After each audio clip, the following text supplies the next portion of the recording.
এককভাবে ভোটে যাচ্ছে চরমোনাইয়ের দল। শোক সভায় তারেক রহমান। যুক্তরাজ্য মিশনে নিয়োগ পেল হাদির ভাই, বিচার চাইলেন হাদির স্ত্রী। নতুন বামপন্থী দল এনপি এর আত্মপ্রকাশ। ছিটকে গেল নোয়াখালী এক্সপ্রেস। আসছে মনির খানের নতুন অঞ্জনা। এককভাবে নির্বাচন করবে ইসলামী আন্দোলন বাংলাদেশ। ৩০০ আসনের মধ্যে ২৬৮টি আসনে একক প্রার্থী দিচ্ছে দলটির দাবি।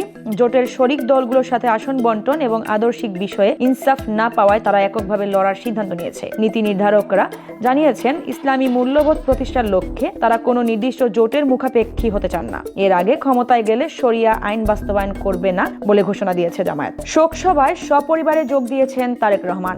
বিভিন্ন দেশের কূটনীতিকরাও এতে অংশগ্রহণ করেন। এ সময় শোকগাথা উপস্থাপন করেন দৈনিক ইত্তেফাকের নির্বাহী সম্পাদক সালেহ উদ্দিন। কোন রাজনৈতিক দলের নেতা মঞ্চে বক্তব্য দেননি। বক্তব্য রাখেন বিশিষ্ট নাগরিক ও পেশাজীবীরা। বক্তারা গণতন্ত্র পুনরুদ্ধারে খালেদা জিয়ার আজীবন আপোষহীন সংগ্রামের কথা শ্রদ্ধার সাথে স্মরণ করেছেন। শোক সভাস্থলে মানুষের উপস্থিতি বাড়ার সঙ্গে সঙ্গে নিরাপত্তা জোরদার করা হয়। অনুষ্ঠানে শৃঙ্খলার দায়িত্বে ছিলেন বিএনপির বিভিন্ন অঙ্গ ও সহযোগী সংগঠনের নেতাকর্মীরা। যুক্তরাজ্য মিশনে হাদির ভাইকে নিয়োগ দিল সরকার। ৩ বছর তিনি এই দায়িত্ব পালন করবেন। দ্বিতীয় সচিব পদে নিয়োগের আদেশ অনুযায়ী অন্য যে কোনো পেশা বা ব্যবসা পরিত্যাগের শর্তে তাকে এই পদে নিযুক্ত করা হয়েছে। যদিও বার্মিংহাম মিশনে বর্তমানে দ্বিতীয় সচিবের কোনো অনুমোদিত পদ নেই, তবে পররাষ্ট্র মন্ত্রণালয়ের সূত্র মতে জনপ্রশাসন মন্ত্রণালয়ের এই বিশেষ নিয়োগ আদেশের মাধ্যমে পদটি স্বয়ংক্রিয়ভাবে তৈরি হয়েছে।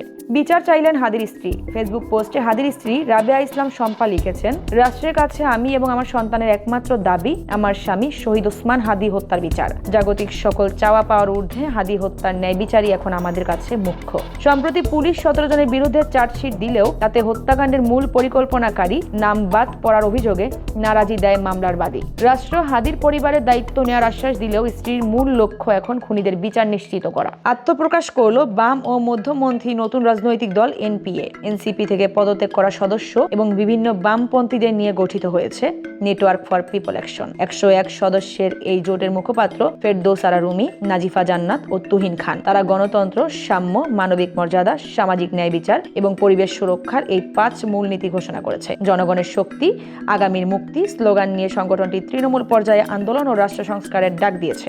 বিপিএল থেকে সবার আগে বিদায় নোয়াখালী এক্সপ্রেসের। টানা ৬ ম্যাচে হারের পর টুর্নামেন্ট থেকে ছিটকে পড়ে দলটি। এবারের আসরে রংপুর রাইডার্সকে হারিয়ে প্রথম জয় তুলে নেয় তারা। এরপর ঢাকা ক্যাপিটালসের বিপক্ষে ৪১ রানের বড় জয় পায় দলটি। কিন্তু এই দুটি জয়ও তাদের প্লে অফের দৌড়ে টিকিয়ে রাখতে যথেষ্ট ছিল না। চট্টগ্রাম রয়্যালসের বিপক্ষে ৫ উইকেটে হেরে তাদের বিদায় নিশ্চিত হয়। এই হারে প্লে অফের খেলার সব ধরনের গাণিতিক সম্ভাবনাও শেষ হয়ে গেল নোয়াখালীর। মুক্তি পাচ্ছে মনির খানের অঞ্জনা সিরিজের নতুন গান। প্রতি বছর জানুয়ারির প্রথম দিন অঞ্জনা সিরিজের নতুন গান প্রকাশ করেন। চলতি বছর অঞ্জনা সিরিজের গান প্রকাশ করলেও এবার বেগম খালেদা জিয়ার মৃত্যুতে তা স্থগিত করেছিলেন। অবশেষে অপেক্ষার পালা শেষে তিনি ঘোষণা করেছেন তার official YouTube channel MK Music 24 পাবে মিল্টন খন্দকারের কথা ও সুরে গানটির ভিডিও। রাজধানীর বিভিন্ন স্থানে গানটির ভিডিও করা হয়েছে। কাল্পনিক চরিত্র অঞ্জনাকে নিয়ে গানগুলো ১৯৯৬ সাল থেকে সমান জনপ্রিয়।